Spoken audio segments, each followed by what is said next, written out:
Bugün sizinlə Çintamani xalçası haqqında danışmaq istəyirik. Bu, məşhur naxışa malik olan Osmanlı xalçaların bir növüdür. 3 dairəvi medalyon üçbucaq formasında yerləşdirilir. Adətən 2 dalğalı üfüqi xəttin üzərində.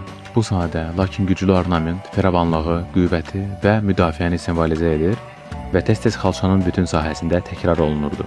Bizim günlərə qədər gəlib çatmış nüsxələrdən biri Türkiyə və İslam İncəsənəti Muzeyində saxlanılır.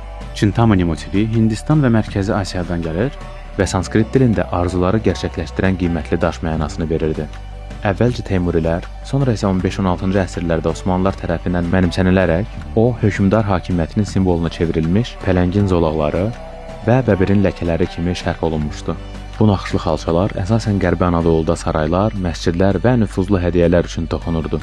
Biz natural halda əfsanəvi Çintamani xalçasından ilhamlandıq və onu yenidən yaratdıq ki, siz də tarixə toxuna biləsiniz.